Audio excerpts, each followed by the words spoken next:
Hello दोस्तों, स्वागत है आपका उत्कर्ष साइंस एकेडमी में। आज के इस वीडियो में जो है छत्तीसगढ़ अनुरेखक भर्ती के अंतर्गत हम जो है इंजीनियरिंग ड्राइंग से यहाँ पर एमसीक्यूज क्वेश्चन करने वाले हैं। ये हमारा जो है पार्ट 8 वीडियो होने वाला है। पार्ट 7 तक वीडियो जो है चैनल पर उपलब्ध है, जाकर के आप जो है देख सकते हैं। तो चलिए आज का जो वीडियो है शुरू करते हैं। पूरी वीडियो को जो है अंत तक यहाँ पर देखते रहना है। लगातार हमारी जो वीडियोस है इस पर जो है आ रही है। चलिए पहला यहाँ पर क्वेश्चन देखिए, अनुरेखण पत्र का मुख्य गुण क्या होता है जिसके कारण इस पर नीचे रखी ड्राइंग आसानी से दिखाई देती है। ऑप्शन यहाँ पर देख सकते हैं, पारदर्शिता दिया गया है, उसके बाद है अपारदर्शिता, फिर है अत्यधिक मोटाई या फिर जलरोधी होना। तो इसका राइट आंसर हो जाएगा ऑप्शन नंबर ए यानी कि पारदर्शिता। इसी वजह से जो है अनुरेखण पत्र के यहाँ पर जो है जो मुख्य गुण है यही होता है, जिसके कारण से जो नीचे रखी गई जो ड्राइंग है आसानी से यहाँ पर हम देख सकते हैं पारदर्शिता के कारण से। चलिए आगे बढ़ते हैं। अगला यहाँ पर क्वेश्चन है कि इंजीनियरिंग ड्राइंग में सबसे कठोर पेंसिल श्रेणी निम्नलिखित में से कौन सी यहाँ पर होती है। ऑप्शन देख सकते हैं यहाँ पर। पहला ऑप्शन दिया गया है 9H, उसके बाद है 6B, फिर है HB या फिर 2H।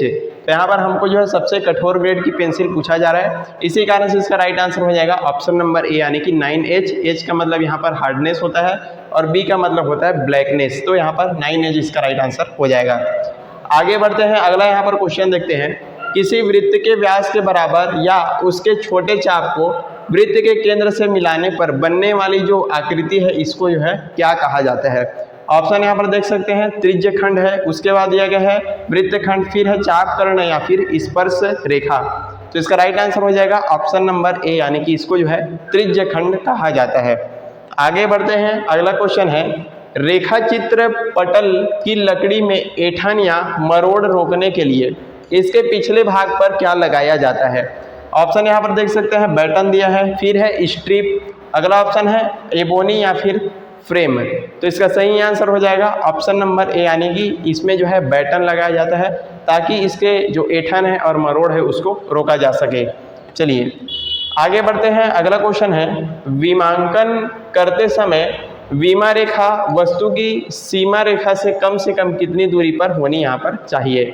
ऑप्शन यहाँ पर देख सकते हैं, 6 से 8 मिलीमीटर, उसके बाद दिया है 1 से 2 मिलीमीटर, अगला ऑप्शन है 15 से 20 मिलीमीटर या फिर 25 मिलीमीटर। तो इसका सही आंसर हो जाएगा ऑप्शन नंबर ए यानी कि 6 से 8 मिलीमीटर जो है दूरी होना चाहिए विमांकन करते समय विमा रेखा और वस्तु की यहाँ पर सीमा रेखा से दूरी।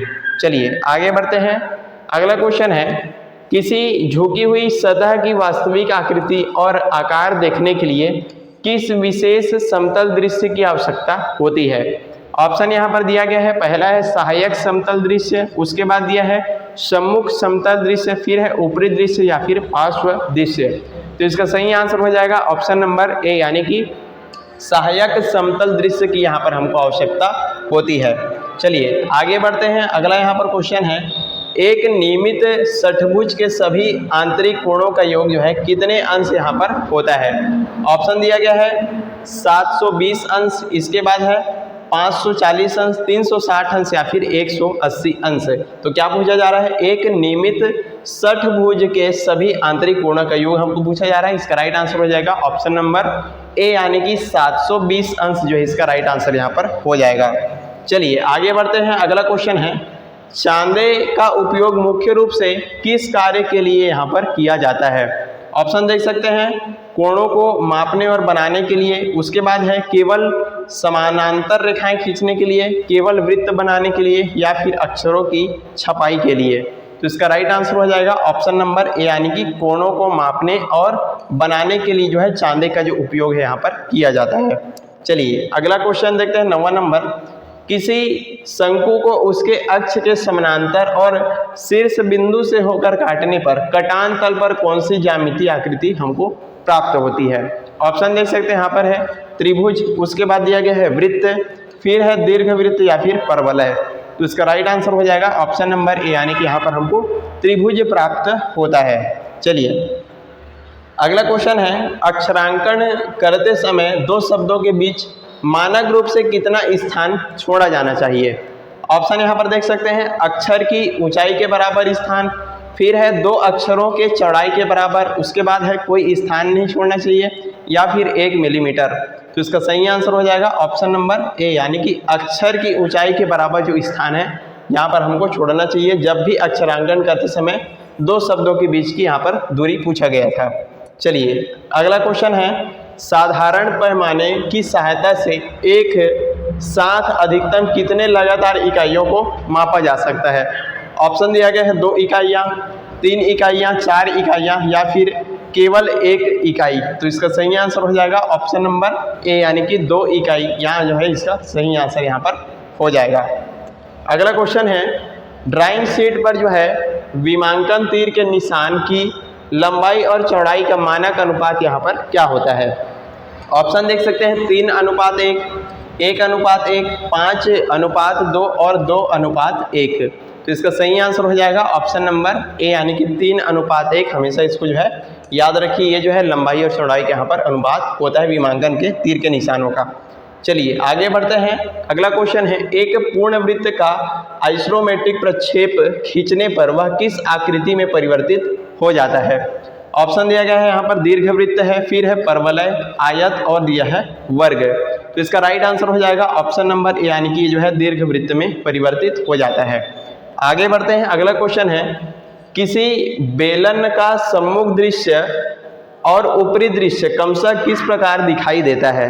ऑप्शन दिया गया है यहाँ पर आयत और वृत्त के रूप में, फिर है दोनों वृत्त, दोनों आयत या फिर त्रिभुज और वृत्त। तो इसका राइट आंसर हो जाएगा ऑप्शन नंबर ए यानी कि आयत और वृत्त के रूप में जो है दिखाई देता है। कोई भी जो बेलन है उसका सम्मुख दृश्य और उसका ऊपरी दृश्य। चलिए अगला क्वेश्चन देखते हैं, टी स्क्वायर के दोनों मुख्य भाग कौन कौन से होते हैं जो आपस में 90 अंश के कोण पर यहाँ पर जुड़े होते हैं।